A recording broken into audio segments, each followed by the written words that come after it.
Hey everybody, this is Erica, the technology nerd who likes to film stuff, and today I have an Android phone here, the HTC One, and we also have the iPhone 5 that I now have running iOS 7.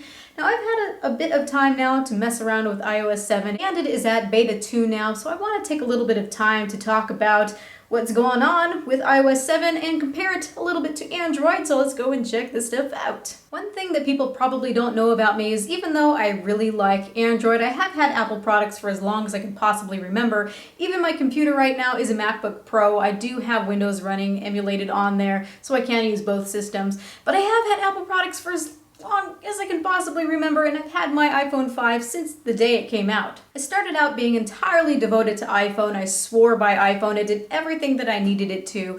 And then I went to college, and there were a lot of things that I just couldn't do anymore with an iPhone. Even when it was jailbroken, there were things that were still not quite as powerful as Android, and that was when I had made the switch, was in college. But even though I made the switch, I still do keep an iPhone around or an iPod around because there's so many applications on the iPhone that still haven't made it onto Android. I absolutely love being able to play my games like Secret of Mana or Lego Harry Potter, and those types of things just don't exist on this guy. So needless to say, I am one of those people who is very sensitive about what the iPhone can and cannot do. I was incredibly excited to hear that iOS 7 was coming out, and I thought this is the thing that could make or break iPhone, especially for the future, as Android is just so far ahead in so many different regions right now. So here is ultimately my experience between both of them. One thing that I've always loved about Android over iOS is the pure customizability. With my Android phones, I can have a manufacturer's skin, or I can have pure vanilla Android, which would be an Nexus version of the phone. I can also flash ROMs onto my phone if I'd like, or I can just change the icons. I can change just about everything, including the launcher. However, with iOS 7, they did add a little bit of something. They've added dynamic wallpapers, which pretty much act as live wallpapers, so I'm hoping to see a lot more of these introduced into the system. I also hope that developers can make live wallpapers for this phone as well. That would be really nice, especially because that's one thing that I have on Android that I've always been wishing that I would have on iOS as well. Besides dynamic, you can also choose stills, and it has an interesting 3D effect, although the frame rate doesn't appear so smooth. I can choose stills underneath wallpaper, which are just the standard fare, or I can go underneath camera roll. So by default, any photo that you apply, or a still, whether it is from the system or it's your own, is going to have this interesting 3D effect. You can see as I am moving the phone that it's moving a little bit in the background. It's kind of neat. As for what you see on the home screen, it is still exactly the same. Classic Apple, nothing has changed. You've got the same amount of icons in here and it works exactly the same. They've also added transparency into the mix. You can see that you have a little bit of a blurred view beneath this window, so you're supposed to be able to see what's going on underneath and not feel like you've left that page from before. They did flatten out the design and make it more plain looking. I actually like the design now. I don't mind that it's flat, but the one thing that I am finding absolutely inexcusable is this awful color scheme that Johnny Ive has chosen. For me, I found the colors to be so bad that I had to hide all of Apple's applications, or at least the ones I could get away with, in their own folder, because what is this? The colors are just completely awful. And also, if your screen isn't calibrated wonderfully, where it's properly representing the colors that were meant to be shown, it just looks wrong. It just looks so wrong. It actually has induced depression for me. I would much rather have the color scheme that was on here before. It really does remind me of the tie-dyed LSD trips out of the 1960s and 70s. But if you think this is beautiful, good for you. On a positive note, I'm really digging that they have added a control center as well as optimizing their notification center. Even better, you have both access to the notification center and also the control center from the lock screen, so you don't have to unlock. So that's looking more like Android. I've always really enjoyed that capability to just drag downward and I can see my notification center right from here. So thank you, Apple. That's actually really useful. One thing that I am finding to be a little bit awkward are these arrows. I know it's meant so that you can see to drag downward, but honestly, when you're looking at the one from the bottom here, it says slide to unlock next to it, the first instinct you would have would be to swipe upward, but then you say, oh yeah, that's just the control center. No, you still need to go like this. And there you go. I actually like that cool little animation as well. So if these really bother you, these arrows here, you can disable the ability to have both of these guys accessible from the lock screen. I really appreciate that they have tidied this up and tried to make it some type of coherent appearance so that you can find out what is going on rather than looking at barf. Honestly, before in the notification center, it was just an endless sea of things that just meant nothing to me, including logging out of your Bank of America application to something about Angry Birds that really did not matter. But now we have it saying today all in Mist.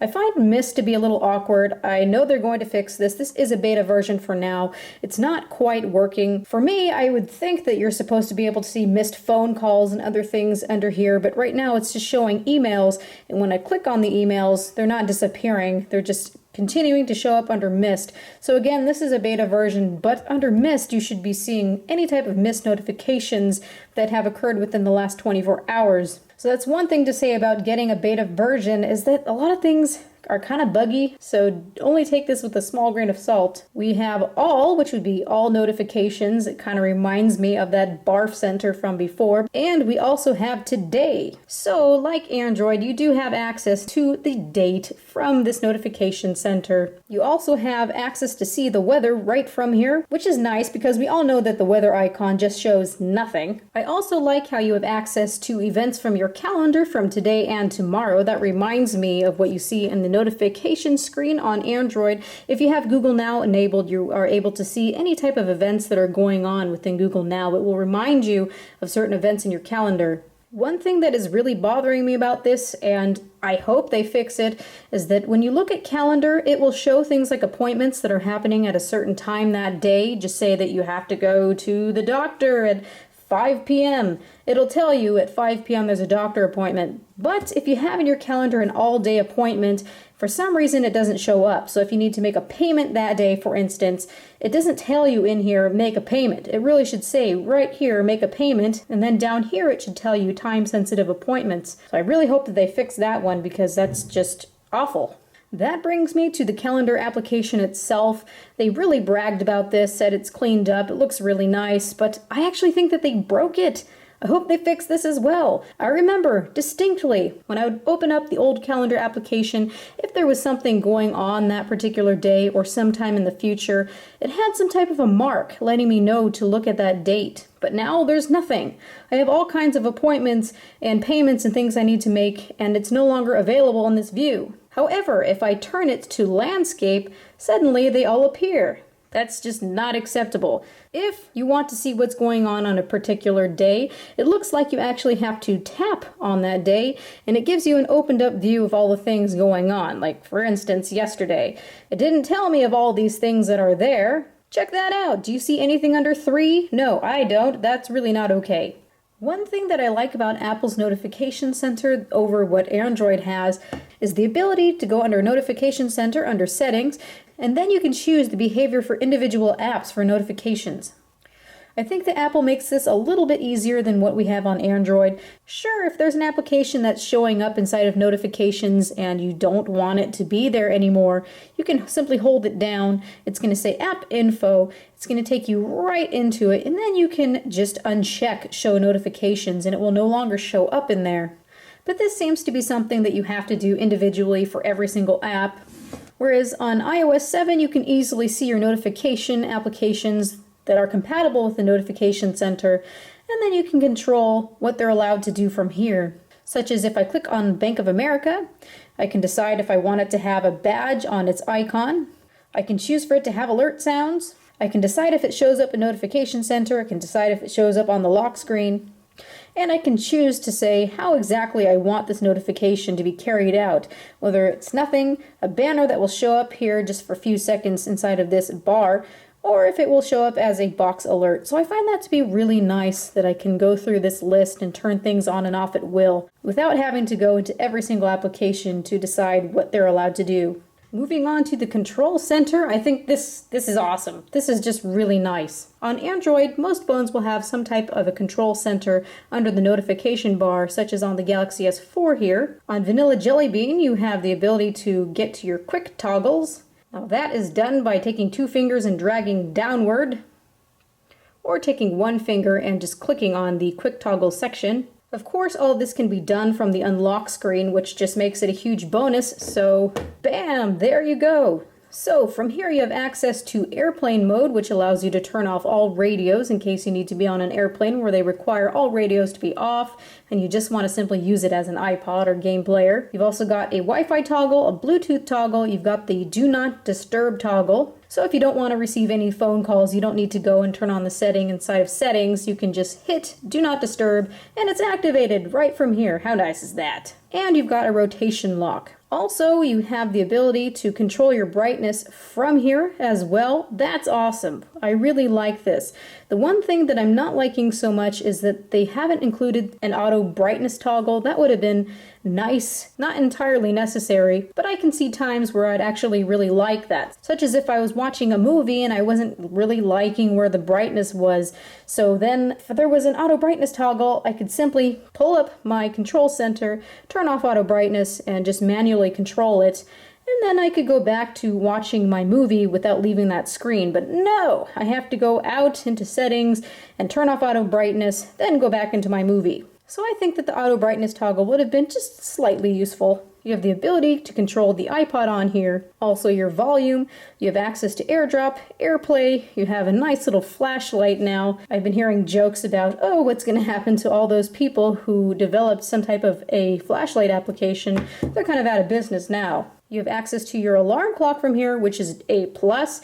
You've got your calculator, which I also think is just fantastically awesome. I can't think of how many times I'm trying to figure out a tip or some type of little calculation and I have to dig into my phone and find the right icon. So really nice I can access this here. And of course, camera. You need to be able to access your camera at any time. One thing that I'm seeing to be a major bummer and something that could have really put it on par with Android was simply just having the ability to have some type of widgets. It's same old, same old. You do have badges, such as on here you can see on my pages that I have 30 notifications. And then under here, I can see that I have 3 things that need attention from the App Store, which, by the way, if you need to update applications, you don't have to go under here and do it manually. You can turn on automatic app updates, and that's really quite great. But seriously, some type of widgets would have been really nice. I don't consider notifications on the lock screen widgets. I just took some time to review the BlackBerry Q10, and even the BlackBerry Q10, even though it looks very Apple-like in terms of the launcher here, when you looked at their multitasking screen, yes, they have a multitasking screen that looks quite nice now here on Apple. When you looked at BlackBerry 10's multitasking screen, their little cards were actually live windows that were updating in the background so you could see what was going on. So under the dialer frame, if I had a missed call, it would tell me that I had a missed call. If I had some type of an email notification, it would update my emails in the background. So that was something that I really liked on BlackBerry. And of course, it's something that I value hugely to have any type of widget for Android. While these open application cards do look nice, all they are is a static image of what was happening right before you exited that application. So it's aesthetically pleasing, but it's a bit pointless. What I do like from this multitasking bar that we have here is that instead of having to do that crazy convoluted process of having to double click and then hold down and wait for that little X to appear and the icons to jiggle and then hit the X's and get rid of all the apps that you have open, now all you need to do is just simply swipe. Swipe, bye-bye, swipe. And also it is multi-touch capable, so I can take 3 fingers and go boom and get rid of 3 all at one time. La la la.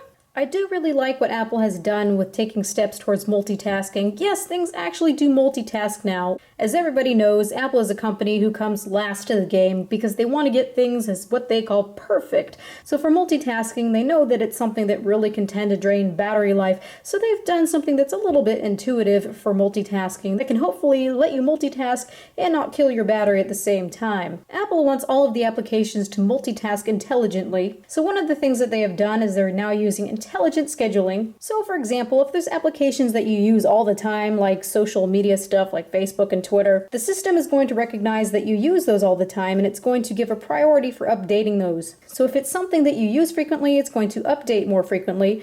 And if it's something that you kind of use once in a while, it's supposed to start to learn your habits, so it updates around that time when it recognizes that you would normally use that particular application. Is this something that's actually going to work? I don't know. I guess we will see as this starts getting better and better towards release. But hey, it sounds cool, right? Right? The whole idea is that they want an application to not use so much battery, and they want it to update right before you check it so that when you think of checking it, it's already available to you. They're also using opportunistic updates so that anytime you wake up the phone, the radios will say, "Oh, okay," and then it's going to try to see if there's any type of update available, and it will download all that data for you. That way, all throughout the day, you don't have it constantly looking for data when that's not needed. There's a couple of other methods that they mentioned, but I won't talk about them now, but you get an idea of what they're trying to do. As for usability of some of these really nice new features, I like that when you're in applications that you can still access the notification center, and you can also have access to your control center. So just because you're playing a game, that doesn't mean that you're not able to access your notification center.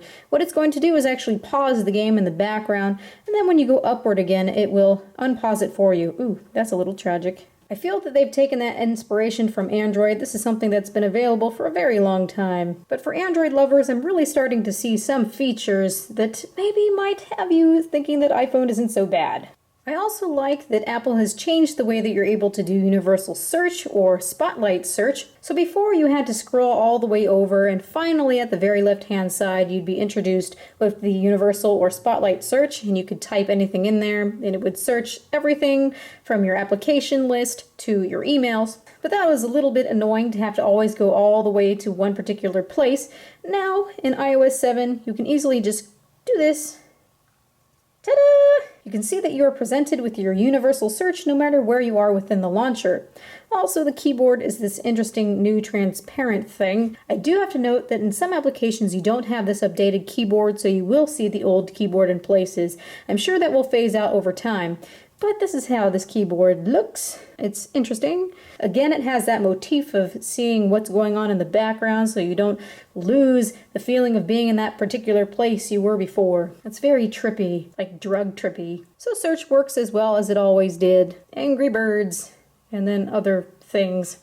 Continuing on with usability, I do like what Apple has done for many parts, but under settings, I'm a little bit annoyed with the organization. It's kind of jarring for me. When you look at typical Android, I can see that they actually bother to label things like, ooh, network connections, or in this case, wireless and networks. You've got personal. You can see that all your personal stuff is under here. You've got phone. And even on the Galaxy device here, Samsung has also added their little bit of frill to it. You can see that everything is labeled. Personalization, input and control. You've got accounts. So you know where everything is. I like how things are labeled, and I don't have to guess. But in iOS 7, I can see that there's this big blob of settings, which I assume to be wireless and networks.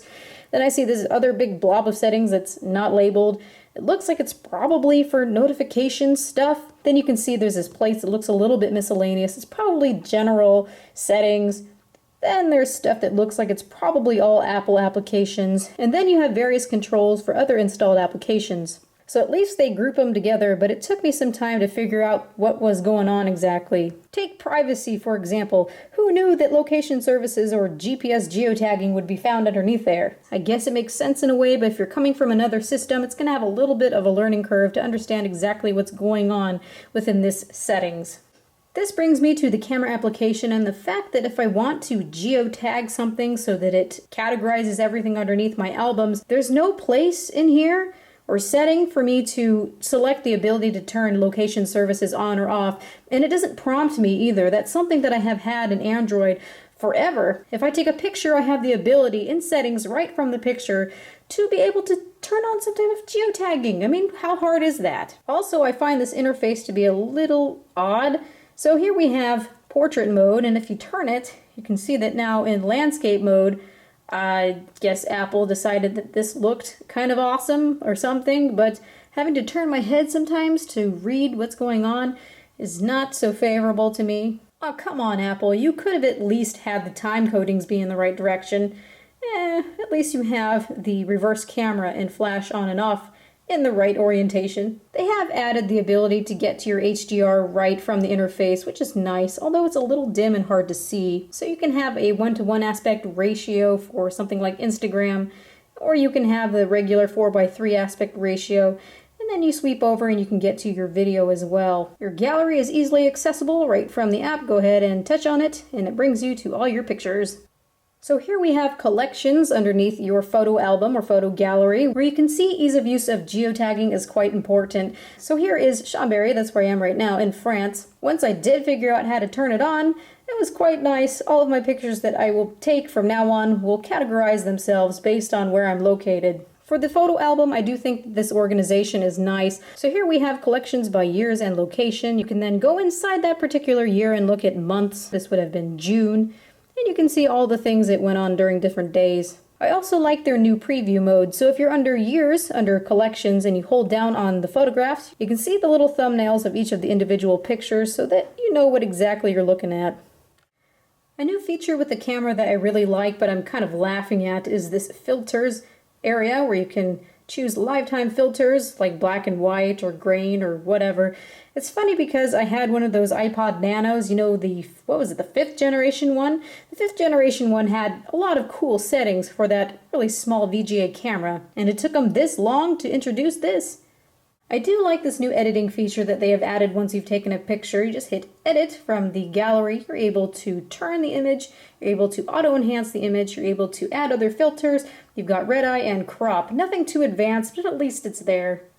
Now, as for Apple's newly redesigned Safari web browser, I kind of like it. It's alright. I do like that it's more or less full screen now, and you do see a lot more when it's full screen. They have added swipe capability so that you can go forward and backward in the web browser. One thing that makes me a little nervous though is that it's very easy to activate this. So if you're on a web page and you're scrolling up and down, or you're trying to pan around and look at something, it's very easy to accidentally go backwards just like that in the web browser. So if you were doing something important, it gets real annoying. I think the problem is that the screen is just so small. I'm really hoping that the next iPhone has a little bit bigger of a display, because then I think this would be more or less more usable. This swipe thing is nothing new on iOS 7 though, as it's been available for like forever on Google Chrome. I am in Google Chrome right now, and I can easily just swipe backwards or forwards if I'd like. So I'm really seeing Apple closing a gap and copying some features. In order to access the address bar, because you are in full screen mode all the time, you simply just need to act like you're going to go upward in a web page. And you can see that it pops up there. So you have access to your address bar, you have access to refresh, you have access to forward and backward. You also have a couple of new things here. Starting from the right, we have tabs. You're able to hit private and go into private web browsing. It will get rid of every tab here when you do that though. You're able to pull up your bookmarks and your reading list. And you're also able to pull up your share functions.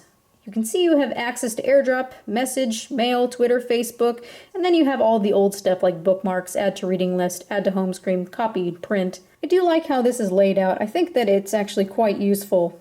One thing that is really bugging the crap out of me is what they've done to reader mode. A second ago, all you could see was just the address bar and the URL inside of it, and then suddenly this thing appears. This thing that looks like an icon. Actually, it's supposed to be left justified, and it represents reader mode. So if you click on that, when you have a page that supports reader mode, this guy will show up. It's not as nice as the old reader mode was at all, though. I have a hard time believing that anybody would understand that this means reader mode unless they saw it in some type of manual or something. So you kind of have to guess at what that means. But hey, at least you still have this capability.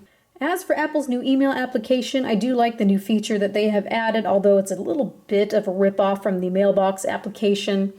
You're able to simply swipe, and you can see that you're offered with more or archive. If you hit more, you can actually reply right from the preview. I think that's really nice because that's something that you don't have the ability to do in Android. Sure, you can swipe, but it's going to offer you with just undo from archived. That's kind of nice. And they're added again by copying Android. You can see inside the Gmail application, if you pull, you're able to see your inbox tab. If you do that on this guy now, you can see it does basically the same thing. A major thing that Android had that iOS didn't have up until now was the file sharing capabilities. A lot of newer Android phones have NFC capabilities where you can simply tap them together and you can transfer a picture from one phone to the other. Or you can use Wi-Fi Direct and do basically the exact same thing, and you don't have to touch the phones together at all. iOS now has a file sharing capability called Airdrop, which actually sends files that are encrypted so you don't have to worry about anybody intercepting your private information. With Airdrop between iOS devices, you can share photos, videos, contacts, and they say anything else from any app with a share button. That is incredibly useful. This was something that excited me. I was so excited because one of the reasons that I left iOS for Android was because I didn't have the ability to simply share files between devices. But that excitement was short-lived because, as I said, this is for iOS devices. So think about iPads, iPhones, that type of thing. Also, to be clear, this isn't going to be available for every device in the past. This is going to be available for like iPad 4 and iPad mini and iPhone 5 and onward. But for legacy devices, this isn't going to be available. So I was really bummed to find out that this is just for iOS devices, meaning I can't communicate with the Airdrop feature on my Mac. They're actually not the same thing whatsoever. They're both called Airdrop, but they don't function the same way. I don't know if Apple's ever going to let us communicate between our MacBooks and our iPhones. That would have been really useful. Thanks a lot, Apple. Thanks. This letdown of not being able to use AirDrop between an iPhone and a Mac is just the type of thing that reminds me of why, even though I really like the new features on here and it's looking a lot like Android, I'm not going to stay with Apple, any type of Apple device, as my daily driver. It's just not going to happen. One thing that Apple devices will never have is a file system. With Android, I can download just about any type of file, and I can save it into any directory that I want, and then I can go into my file system and I can view it later. I can also connect my Android to a computer without needing something like iTunes. I can drag and drop files from my computer into these directories. It just acts so much more like a computer than an iPhone ever will. Sure, you can jailbreak your phone, and I don't know when a jailbreak is going to be available for iOS 7, but if you're somebody who needs a serious computer on the go, I will always look to Android. I really don't like that I have to use iTunes for just about everything on an iPhone. Yes, you no longer need iTunes to actually activate your phone, but since iOS doesn't have a file system or any way to take files and transfer them into directories on the phone, you have to plug it into iTunes, then you need to go to the application list in iTunes, then you need to go into that application, such as a word processing application, and then you can put documents into that, or you can transfer documents out of that.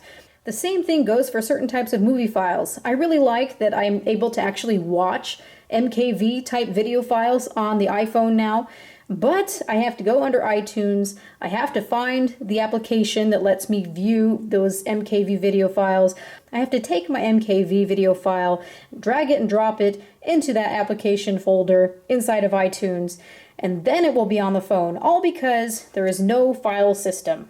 I need something that's a little bit more capable than that. So for me, even though I like all the new optimizations and features of iOS 7, it just doesn't quite do it for me, simply because I need a device that's able to connect with all other devices. I need that interoperability to take my Android phone and connect it with my laptop, or to connect it with this tablet, or connect it with my TV, or connect it with anything. And I love the freedom of choice to be able to customize my device any way that I see fit. But for the average consumer and for those that don't need all these extra capabilities such as interoperability, being able to use your device with pretty much every other type of device, I think that Apple's done a really great job for those people, a really, really great job.